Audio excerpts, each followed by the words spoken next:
is up, everyone? Welcome to UFC Live Before Lock right here on Awesemo.com as we're here to get you ready for this afternoon's UFC Vegas number 29, headlined by the Korean Zombie and Dan Ige. Of course, as always, I'm joined by the fighter, Pete Rogers Jr. Of course, be sure to hit that thumbs up. We always do appreciate that. Of course, be sure to subscribe to also right here on YouTube. Got a ton of great programming for you each and every day. Of course, come up here later today. We got MLB Live Before Lock, NBA Deeper Dive, and NBA Live Before Lock. But Pete, how I want to start off this show is, on Thursday we were talking about this is a difficult DFS card. We've got a lot of fights that are under 2-1 betting favorites in this one. So roster construction for a single entry.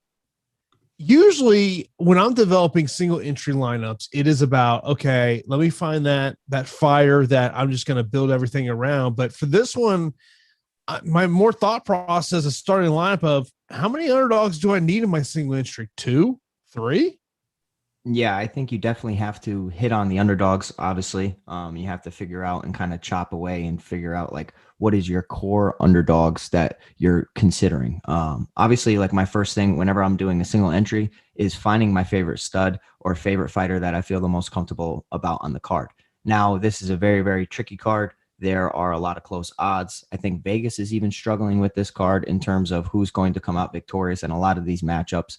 But I think like finding that one staple for your lineups, especially for single entry, is a nice starting point. I mean, it always is every week. For me, I don't know how he's going to score, but Sergey Spivak is the guy. Like I'm going to Sergey Spivak a lot. I have a lot of faith in him. I have a busy day today, so I didn't do as many lineups as I wanted to. So I got aggressive, and by aggressive, I unchecked some fighters and I locked some fighters in. Obviously, Oleinik can threaten Sergey Spivak, but he's definitely my most comfortable and most confident play on the entire card. Yeah, last night NBA, I locked in Terrence Mann in every single one of my lineups because there was just great value there. And maybe that's something you want to do here. Maybe there is a fighter that you're just purely confident in. I mean, there's not one fighter on this card probably the closest to me would probably be Sergey Spivak at 9,200. Street Preacher mentioned single entry fade the Dan Ige fight. I potentially understand the thought process that, especially on the FanDuel side of the equation, because of pricing over there of 19 for Ige, 18 for the Zombie. But over on DraftKings at 82 and 8,000, to me, it's tough to fade that fight. I mean, obviously, I can see if you want to play a little bit of the ownership game there. I think if you're going to play Dan Ige in a single entry on DraftKings, I think the thought is that you feel that he is going to be able to get takedowns. You kind of feel that the years of wear and tear with the damage that Zombie has taken is maybe tonight's going to be the night that it catches up to him. I will tell you this: I've only got 5 lineups over in the big GPP over on FanDuel. I'm definitely putting the Korean Zombie as an MVP in one of them, and my whole thought process is the potential of him getting a stoppage at some point in this fight, but also stopping multiple takedown attempts. Yeah, I think you're right on the money. And whenever you're in single entry, you have to balance eating good chalk and also being somewhat contrarian. So if you were to fade the main event in a single entry, that is absolutely contrarian and something that can lead you to the top if it's, a fight with underwhelming totals. But generally speaking, you have to recognize, okay, the salary of a main event, and these guys are priced at 8,000 and 8,200. That's going to make it very difficult for them to really flop in a situation like that in a 5-round fight.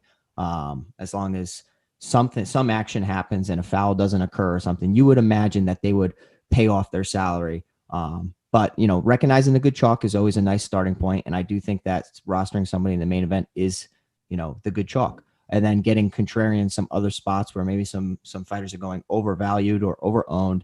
And that's definitely a way to separate yourself from the pack. Yeah, I mean, I think one of the things you got to look at is those fighters underneath 8,000 of who are you going to go to, and I'll just kind of rattle them off here. So we got Oleinik at 7,000, Davey Grant at 7,100, Julian Rosa 7,600, Wellington Thurman 7,400, Matt Brown 7,200, Nikolai 6,900, Murata 7,800, Smellsberger 7,300, Martinez 7,500. Glenn 7,900 and O'Neal at 7,700. There's three fighters that really have me the most interested in all those fighters, Pete. And I'll see if you're on the same thought process here. It is Murata, Schmelzberger, and Martinez. And the reason for Martinez is all leverage play in terms of ownership. You know, I was stumbling over the Parisian Martinez fight because I can see it being a sloppy 15-minute affair where both guys start to fatigue over the course of the 3 rounds. And Rocky Martinez does have some stoppage victories. He could definitely win a decision, but it's his volume in comparison to Parisian that kind of has me somewhat hesitant. I actually, for 20 max, I don't think I got to much exposure of that fight because I'm just expecting it to be a lazy affair. I think my 3 that I would target under 8,000 that seem really appealing. And the Murata one's interesting because of her wrestling. We always say recognize the dominant wrestlers and target them throughout. My 3 would be Julian Erosa. I like him at 7,600 as a potential dog. Semmelsberger, I think is, it's okay. He's in an okay spot. I mean, a lot of questions surrounding Chaos Williams. But the third guy is facing a guy coming off a PED suspension and a long absence from the cage. Obviously, Wellington Turman did just get knocked out, so I am worried that he can get chin-checked because he was chin-checked and knocked out from Andrew Sanchez. But Wellington Turman via grappling and takedowns at 7,400, if Silva is unprepared or, not the same fighter off the PEDs, I think it's interesting. Those are 3 fighters that I'm really targeting, a part of my underdog pool. Over on Awesemo.com, if you have Fantasy Cruncher, creating a group, trying to get to one of these guys is how I built some of my lineups today. But, there's another long shot that we'll get to later on in the show that I think definitely deserves some consideration. Now, when you're looking at those high 8,000 fighters, I think Bruno Silva is someone to potentially look at just as a leverage play of what we're projecting in terms of ownership. Of course, if you're not an Also Plus member, you want to get a peek behind the paywall, I'll let you know some of the free content we have on the site today does include the UFC pro plays, also MLB player projections and NBA player rankings to help you develop those lineups. And of course, if you like what you see behind the paywall and you want to get access, and if you're a new user, Also Plus Platinum, you got to take advantage of the promo that we got going on right now. Use the promo code MMA Live Before Lock. That is all caps, one word.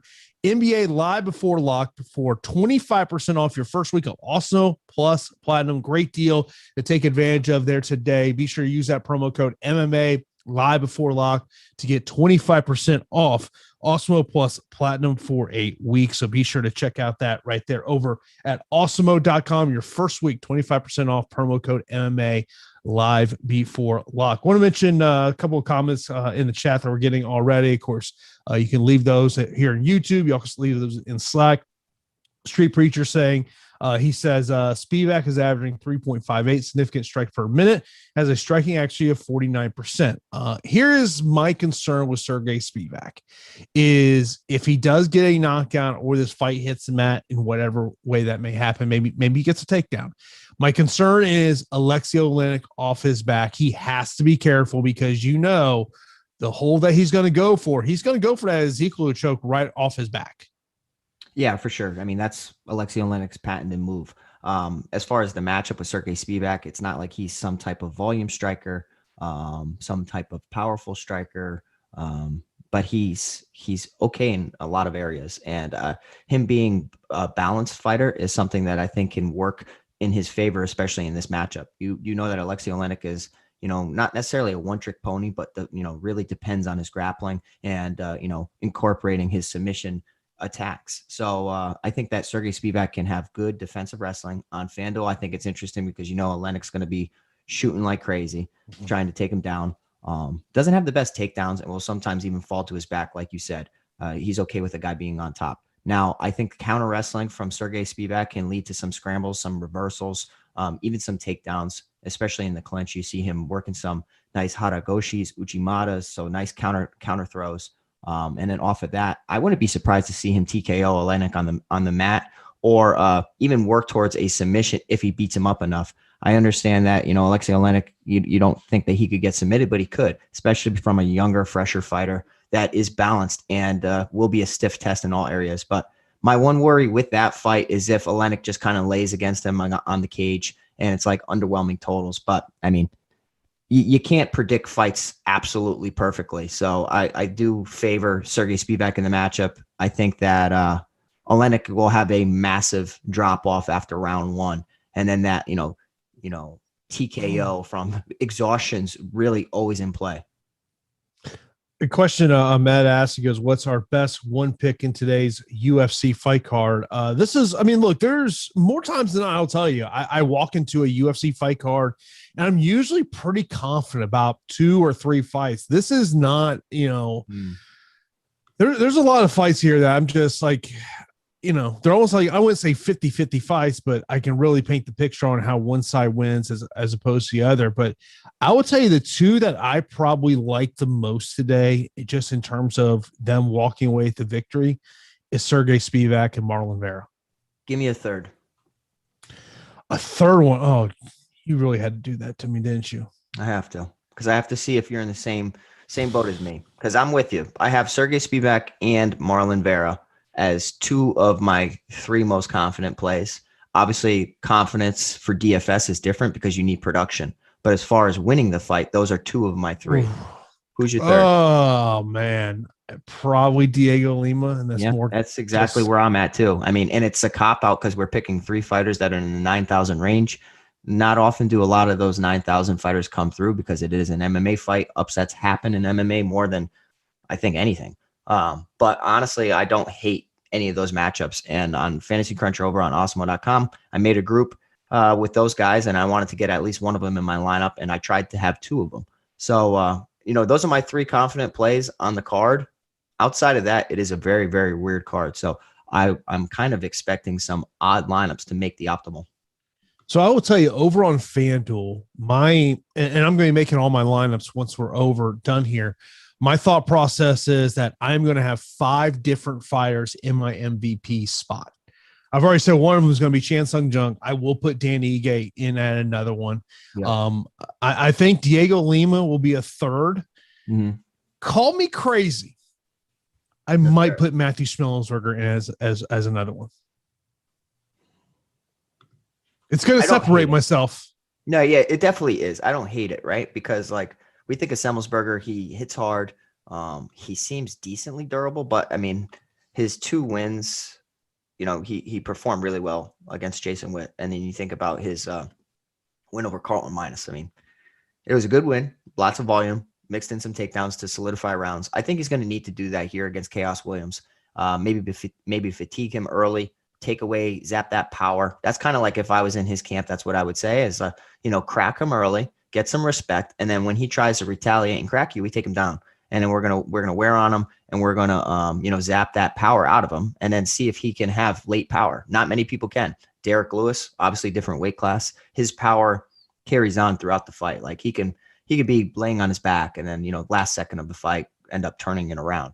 We don't know about Chaos Williams, but Chaos Williams in his 2 KO victories looks fantastic. So I like what you're saying there. I got to a decent amount of Schmellensberger, but naturally, I think what that does, and a lot of people are hurting to find underdogs that they feel comfortable in.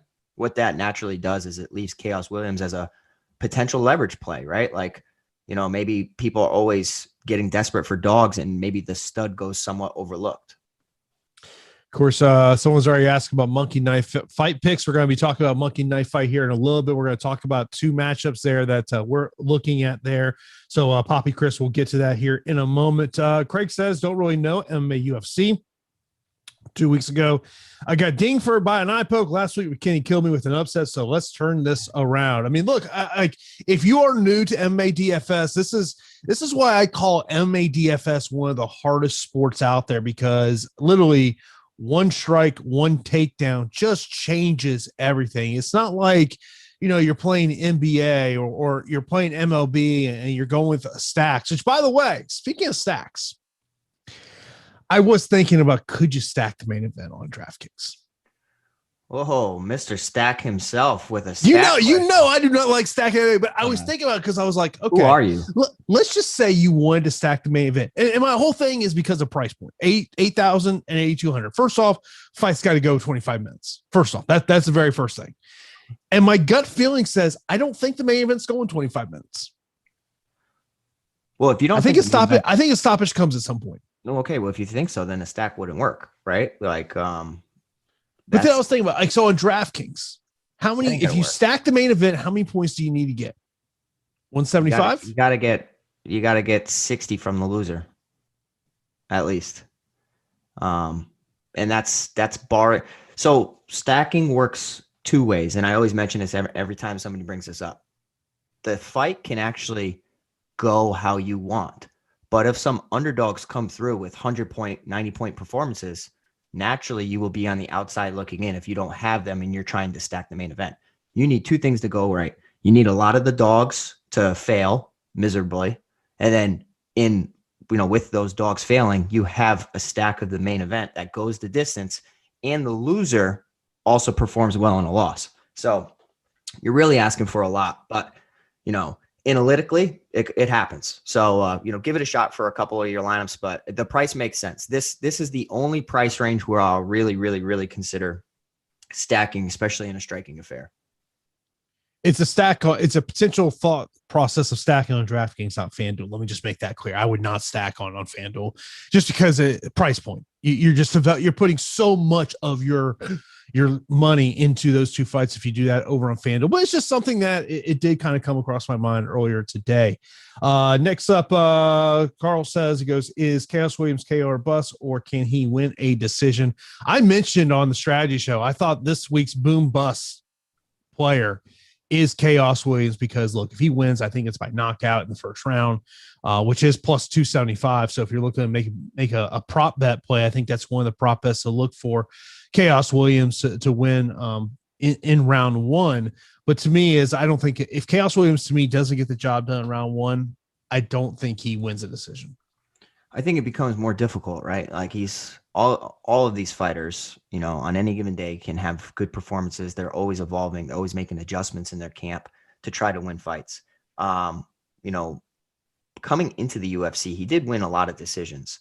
He wasn't, not a lot of decisions, but he did win several decisions. And it wasn't like he was some crazy, crazy KO artist, but he found some nice knockouts over Alex Morono and Al Hassan. Now, it definitely becomes a more difficult fight the longer it goes because of Semmelsberger's power, but also the fact that he can dictate where the fight takes place and incorporating his wrestling. So I agree with you. I think that Chaos Williams is one of the biggest boom bust plays on the entire slate because of his potential of an early finish, similar to the Paul Craig, Francis Ngannou. Like these guys can have massive point totals within round one. So the longer the fight goes, especially in a live betting situation, I think I'd really start looking in Semmelsberger's direction. CS, appreciate you there in the super chat. He says, today as I'm playing the 555 on DK, maxing for 5 entries. How would you split the main event if you had to enter this contest 5 times? What is up, my man? CS has been killing it. We appreciate your support. So for me, and I know a lot of people really like Dan Ige today. I don't know, man. I do like Dan Ige and I like his promise, but I also don't like to be blinded by recency bias, right? Like, and I can even be affected by it. So let's kind of take last week into consideration, right? Everybody after seeing Jan Blachowicz, including myself, including you, we had genuine concerns about Israel Adesanya's grappling and his wrestling. So naturally, when he's paired up with somebody who can replicate a performance like that, we tend to automatically favor the guy that possibly has the answer. Not favor, but we tend to maybe overvalue Vettori in that situation instead of thinking about, Adesanya's skills within the division. Now, is Dan Ige really on the Korean Zombies level is what it comes down to. Like, yes, I understand that, the Calvin Kattar fight didn't go Dan Ige's way. Outside of that, he's looked absolutely incredible. The Edson Barboza decision is a little iffy, but how would Calvin Kattar match up against the Korean Zombie? How would some of these opponents that Dan Ige's had great success against, how would they match up against the Korean Zombie? Because the one thing that separates the Korean Zombie from Dan Ige outside of the Gavin Tucker knockout is when he touches people, he's like a highlight machine. Like I really like, I don't know. I marvel at the fact that he's able to put people away so easily. I still favor the Korean Zombie, But in a 5 entries, Jason, I don't know if I avoid the main event.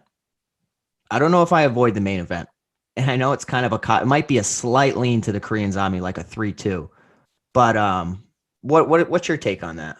I was thinking 3-2 Zombie. The reason I was looking at 3-2 Zombie is because of, I believe if there is a finish in the fight, it is more likely to come from the Zombie than it'll be from Danny Ige. Now, look, Danny Ige has shown durability in these fights. You think about the Calvin fight and how, I mean, Calvin landed some great shots in that matchup. Like, to me, like if I was in CS's position, to me, it is tough to avoid the main event in at least one of those entries, but maybe in one of those entries, you don't put the main event in there and thinking maybe that helps separate yourself a little bit from everyone else that's in the field. Yeah. So, doing that's guaranteeing one contrarian lineup, right? And then with the other remaining lineups, you have to kind of see where the public's going to be. And I think everybody is favoring Danny Ige in this fight. And it's surprising to me. It really is, because what's Danny Ige's best win? A questionable decision over Edson Barboza? A knockout over Gavin Tucker? I guess, right? But how does that really stack up against, let's say, the top echelon of the division? The Barboza wins is the best win by far. But was it I don't think he won the fight. Okay, that's what I'm saying. I don't think it was an impressive win, right? Like, let's say like a handily win would be the Gavin Tucker win. And how does that really stack up with the top echelon of the division? It's tough to say. And that's when you start coming into the whole MMA math discussion. And it doesn't always make sense because, Danny could go out there and put Korean Zombie's lights away pretty early. But for me, I always favor experience, and I favor what I've seen in the cage against legitimate competition. So I really like the Korean Zombie today. Question over from our Slack channel from Blackbird15 saying best MVP for FanDuel cash. You got to pay up for him, but I would say for a cash aspect, Spivak would be my pick at $22. Yeah, that's a nice pick right there. I think that's almost like a gimme.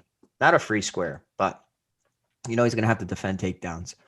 I really like the matchup. I think it's, a fight where he can get a little bit more notoriety, and on FanDuel, his totals would definitely be boosted over there. Yeah, I mean, I think on FanDuel there are some value plays that I do like today. We've talked about Julian Erosa, so we talked a lot about that on Thursday. Wellington Thurman, I think, is another one to look at there at $14. Schmelsberger at $10. I mean, but like I've said, my whole fear with that fight is just what happened. Is weathering that early storm that is coming from Chaos Williams. Duncan goes, which fights are full fade, if any? Now, you mentioned in your 20 max there's some fights that you don't like. I mean, I would say this, like there are matchups on this card that I don't really want to get to a ton, if not all. The Casey Lara fight, I don't know if I want to get to that one. I mentioned about Roque Martinez. My whole thought process on Roque, that's just a straight up leverage play. But I wouldn't be opposed to unclicking that fight, unclicking Casey Lara. The Alexei Nikolai fight is one of those ones I keep going back and forth on. I don't know if I want to pay $9,300 for Alexei. Yeah. But I don't know how much of a chance I want to take on Nikolai at $6,900. Yeah, so I want to circle back to that after I just mentioned these points about the unchecking fights and which fights I'm not really too interested in from a DFS aspect. I think that Casey O'Neill will have some decent ownership at 7,700 because of her box score total of 140 fantasy points. People will see that she's really, really aggressive with takedowns. But this matchup against Lara Procopio, probably her toughest fight to date. And Lara has some okay defensive, takedown defense, and she's able to stifle that. She could really expose Casey O'Neill, who's somewhat green. It's a fight, though, where I think that there's going to be a lot of clinching initiated or some reversals. So Procopio, despite being a Brazilian Jiu-Jitsu black belt, could work towards a finish. I just don't really like this fight as far as DFS. Like, I unchecked it for some of my lineups. Another fight I unchecked, it was the Roque Martinez and Parisian fight, because I'm thinking it's going to be a sloppy affair. Obviously, we could be wrong on that, but like, in a 20 max, you have to get different. And I'm okay with getting different by, fading those fights, so to speak. Now, you mentioned the Alexa Kamer fight against Negu Mariano. And that's interesting to me because we have a 6-1 fighter at 9,300 against a 9-1 fighter at 6,900. Obviously, the strength of schedule is extremely questionable for Negu Mariano in his UFC debut against Safarov. He did not look good. But that was, some time now, and we're in 2021. And whenever you have a long layoff, you don't know how fighters are going to respond to that. You don't know what they've been working on. You don't know what adjustments they have. So I think he's a very, very interesting fighter because of his wrestling background and what we just saw against Alexa Kamer and William Knight, where he was taken down. So I'm not saying that I like Negu Mariano, but I definitely included him in more lineups than I thought because I think that he's one of the best leverage plays on the slate with some sneaky potential because nobody wants to roster him. You see 6 points in his debut. Nobody wants to touch that. But if you really dive in, you can see that there is an avenue of success here in this matchup. I'll play a little true false with you in terms of ownership. Let's see if you get the right one here. True false. Casey O'Neill has the most ownership of a fighter under 8,000. Oh, damn. Hold on. That's a good question. Let me sort. Hold on.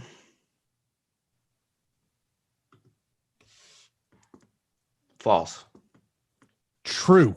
Oh, that is where we're projecting her. But that's because of the box score and because she's a wrestler and it really feeds into the the scoring system. I'm okay with getting away from that or getting half of that. Oh yeah. Oh, I will be well under the field of what she's seeing. But of course, this is Live Before Lock. We are sponsored by Monkey Knife Fight. Of course, head over to monkeyknifefight.com where you are in charge with their player prop contest. Of course, when you sign up, use that promo code Awesemo for an instant first match deposit of up to $100. Of course, that's promo code Awesemo to get instant first match deposit up to $100. There are two fights that I know my man Pete wanted to talk about in terms of Monkey Knife Fight. Let's first off talk about Julian Erosa versus Sung Woo Chu. More or less in terms of strikes, 93.5 for Sung Woo Chu, 46.5 for Julian Erosa.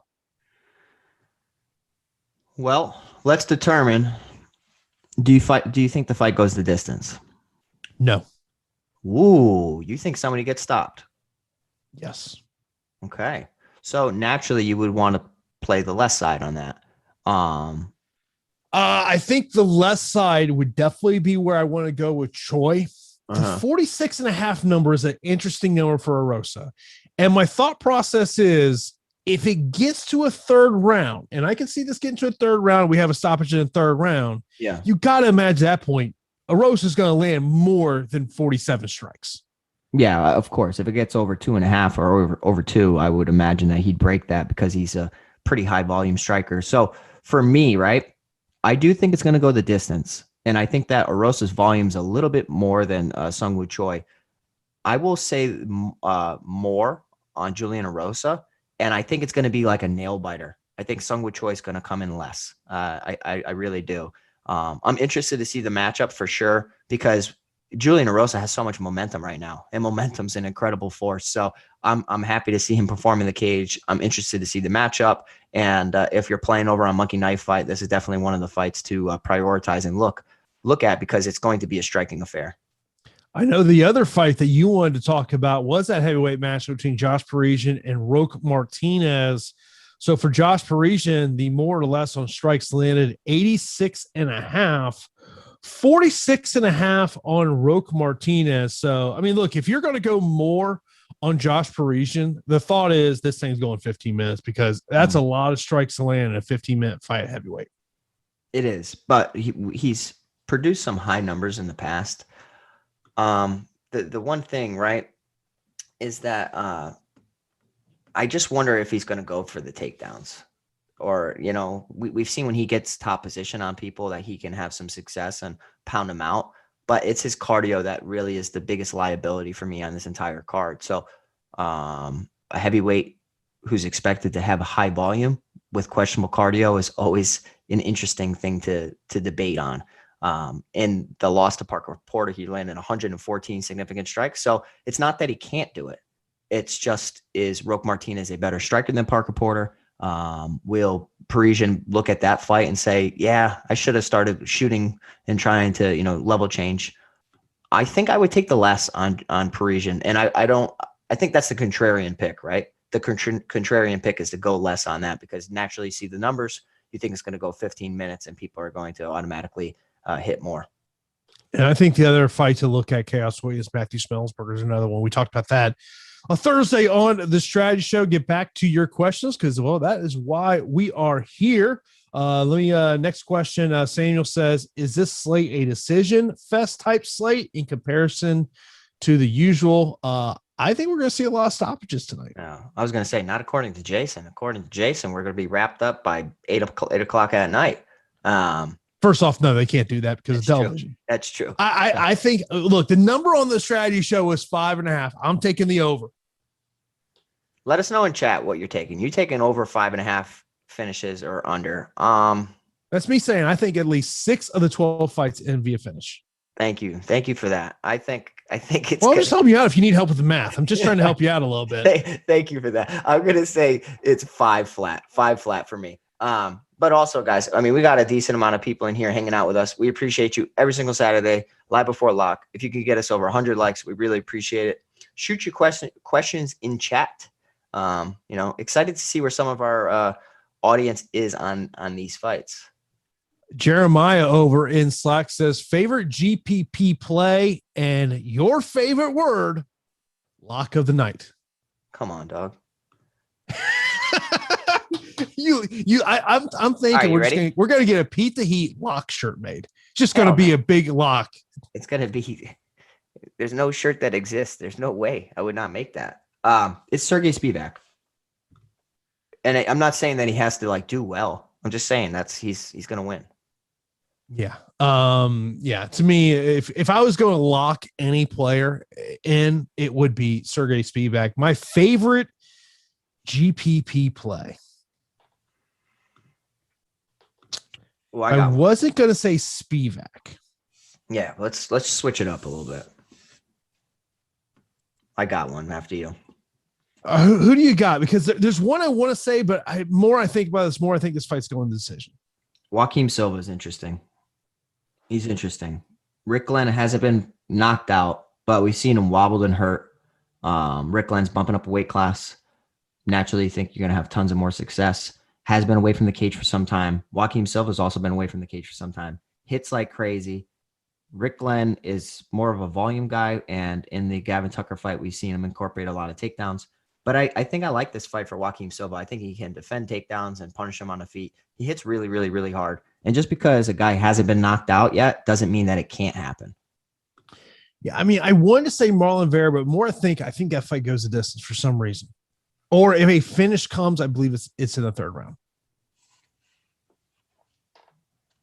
Yeah, I mean, that's why I'm saying he's a GPP, right? It's a GPP guy for me. It's the price. It's the explosiveness. It's just interesting. He has KO power. You can't deny that. He hits you and hurts you. And if you're not the same fighter that you used to be, if Rick Glenn is completely different, then we could be looking at a guy that can get us a high total at 8,300. Dave mentions, he says, how much randomness do you use on a day like today? Thanks, guys. Have a great weekend. Dave, typically I'm a 20% randomness player. Yeah, I mean, I don't really manipulate it like that. That's how a lot of people do it.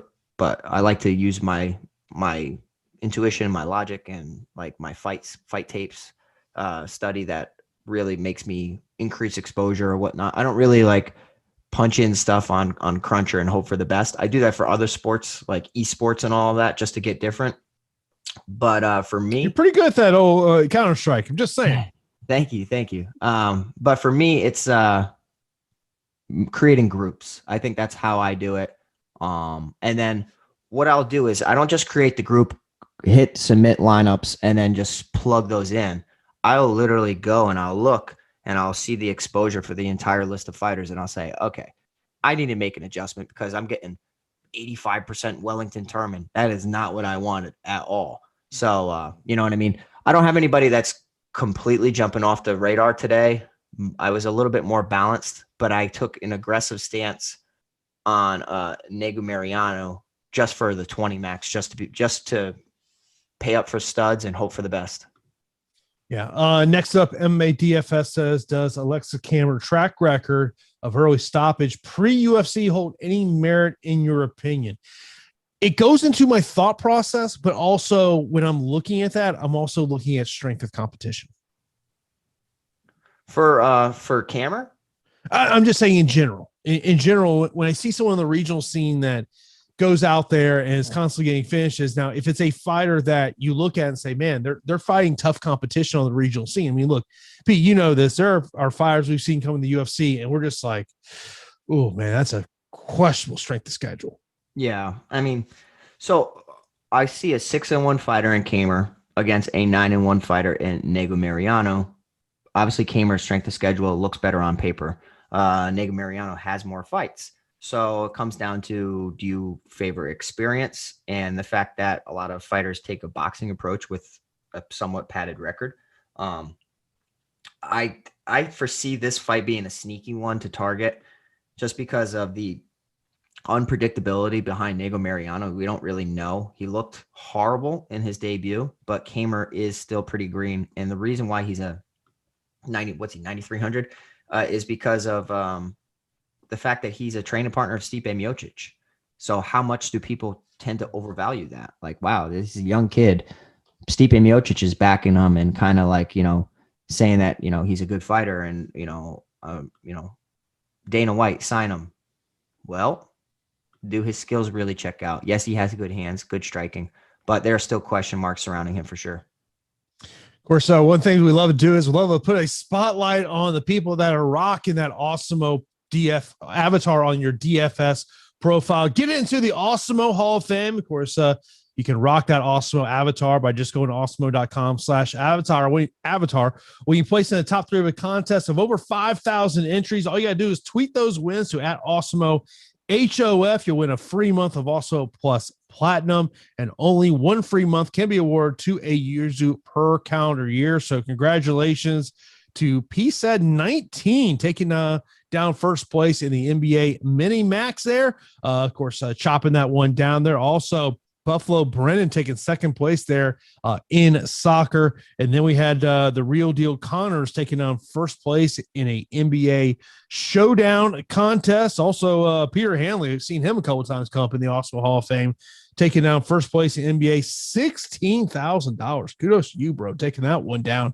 And the Dust 1-2 chopping down first place as well. So congratulations to you there. And of course, love to see those wins tonight after UFC Vegas number 29. Mention a question that we got over in Slack from Jeremiah Johnson. He says, what do you think of Bruno Silva coming off a delayed UFC debut for a 2-year USADA sanction? Look, it's always a question mark when you get signed by the UFC and you immediately get popped by USADA.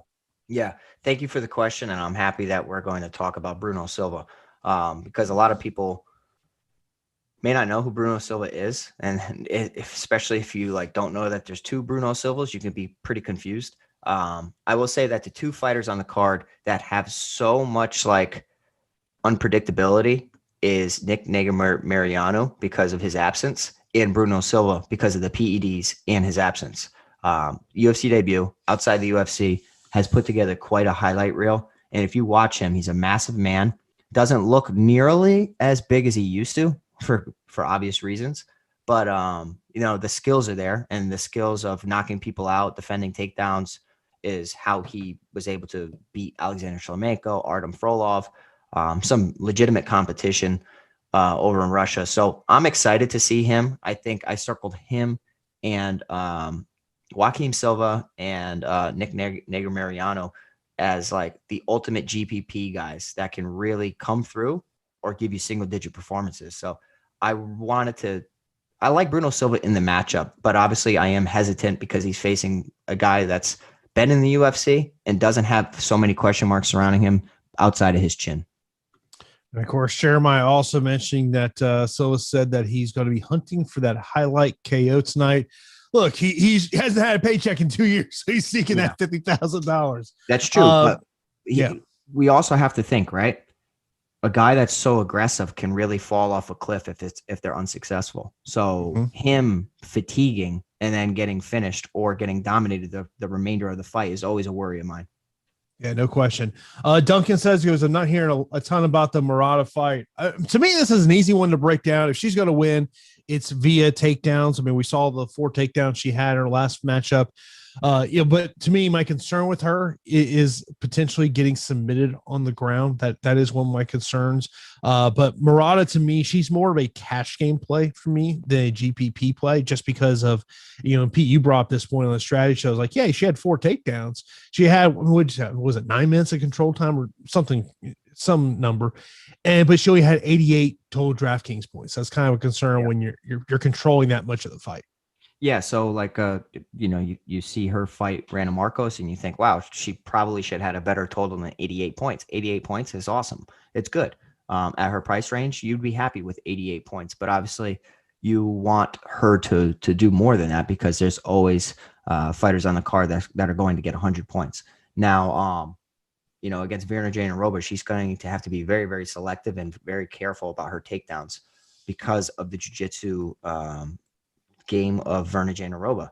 So she's constantly going to be making sure her neck is not out there. Her arms are on the mat to get isolated and, submitted via an armbar, omoplata, anything of the sort. So she has to be very, very careful. And I think that Jandiroba will be okay with implementing the clinch and trying to get it to the mat as well. And then kind of like luring Murata into her game. So it's a fight for me that I think is going to go 15 minutes. An armbar from guard is always possible in women's MMA, and Jandiroba has the skills to armbar half of the guys on this card. So I'm excited for the fight, but it's not like a DFS friendly fight in my opinion.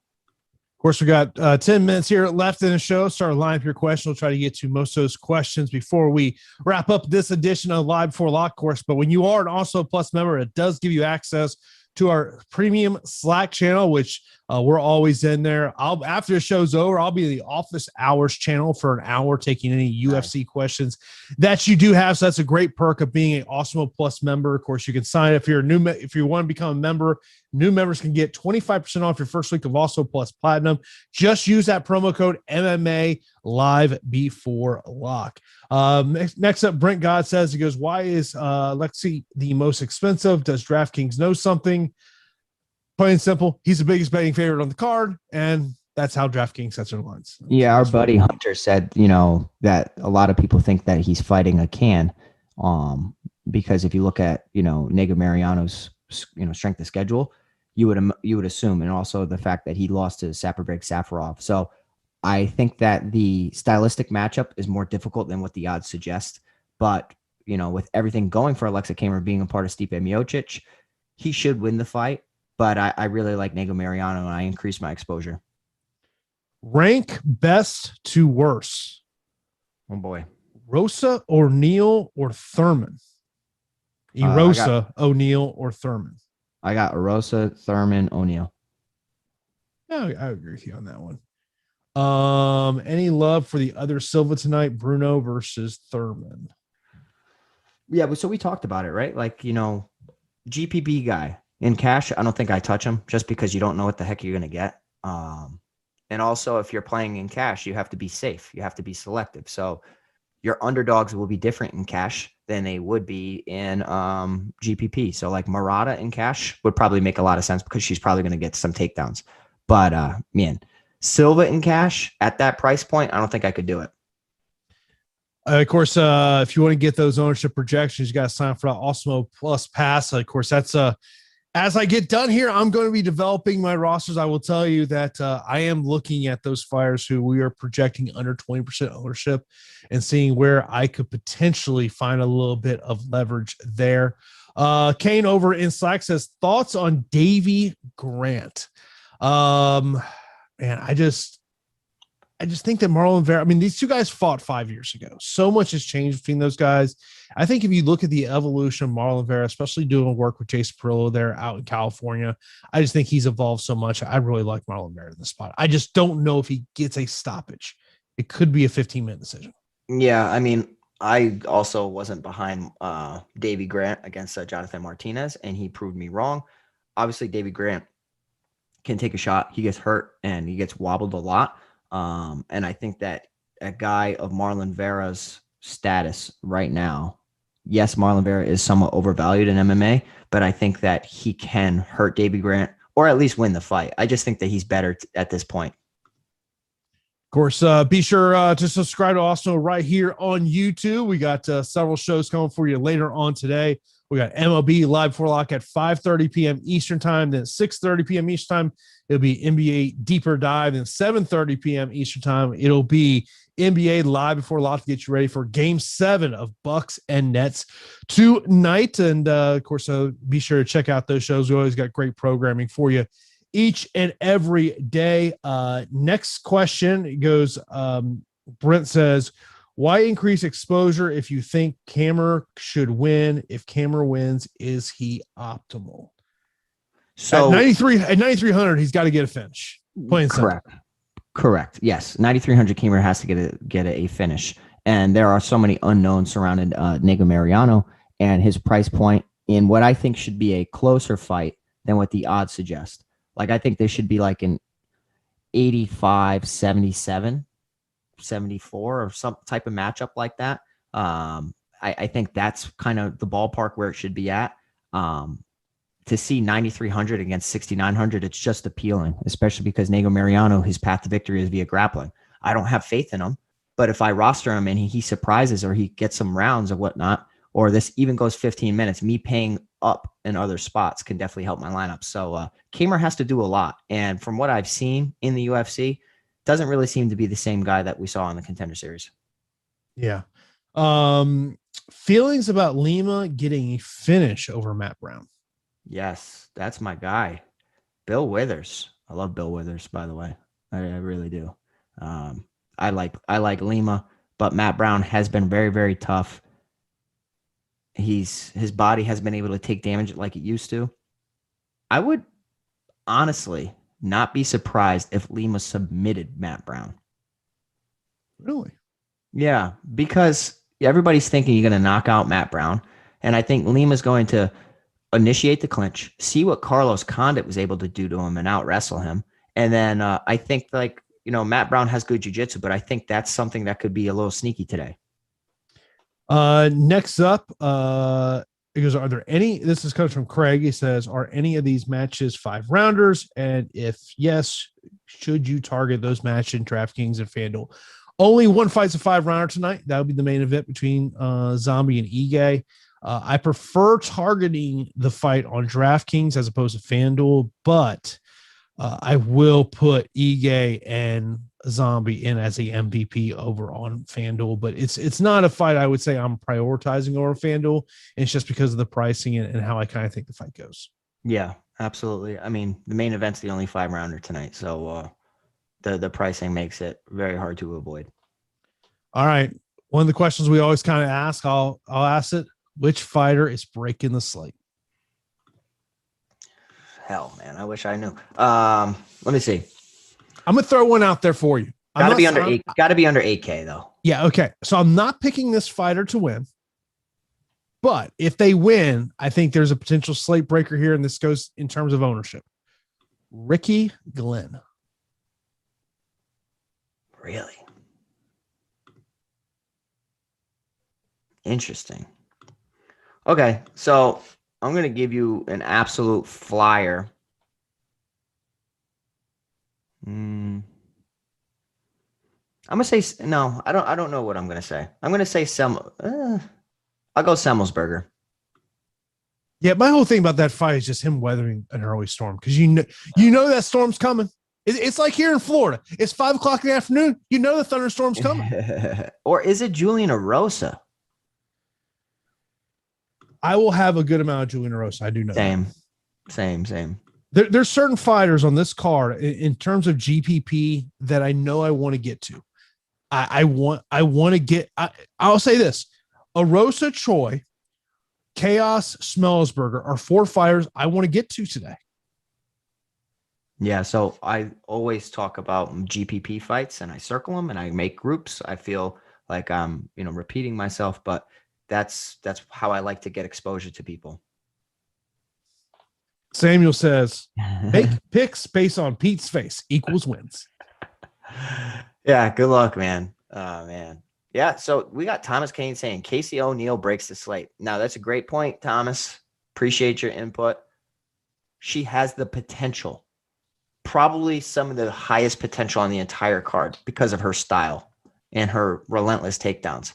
This is a massive step up in competition. And if Procopio's takedown defense is not up to par, you could be absolutely correct. So I avoided the fight just because I didn't want to have a headache. And maybe I was overvaluing Casey O'Neill. But for the general public, I would still recommend getting exposure at 7,700. Let's end on this question. Duncan says, in a 20 max, how much Orosa? He goes, mentions 50%. That's a little higher than I want to be. Yeah, I'd say in the 40% range would probably be like, it's aggressive. I was thinking 30 to 35. Yeah. Well, I mean, it depends on what are the underdogs you're picking, right? Like, yeah. I think the 30 to 40 is fine. And we got Craig asking about salary. This a week, I think you can leave plenty of salary on the table. Yeah, I know when I did my initial single entry build, I think I left $800 on the table. I don't think that's much, man. I mean, I spent. But that was also, it was me spinning up, I want to say, to get Spivak and Diego Lima in a lineup. Okay. All right. But I think it was a 3 underdog build that I had. Okay. Apparently my dog did not like what I just said there because he just kind of sighed. I guess apparently I had a bad take there. Hey, I should go get Mr. Marty, my dog, and see. His picks were on fire that week. We'll have to. Oh, Marty's getting big. Marty's huge, bro. Marty is huge. I saw the picture you put on IG the other day. I was like, whoa, what is Pete? Feed the dog. Yeah, Marty's big, bro. He's already bigger than our one dog and catching up to our big dog. Wow, crazy. But of course, UFC Vegas number 29 will kick off here in 2 hours with the preliminary card. I will be for the next hour over in our premium office hours channel in Slack. So if you do have any additional questions, I'll be in there for the next hour. So good luck to everyone. Of course, keep it locked here to awesemo.com. Later on today, we got MLB Live Before Lock, NBA Deeper Dive, and NBA Live Before Lock. I will talk to you guys tomorrow for NASCAR Live Before Lock. Good night, everybody.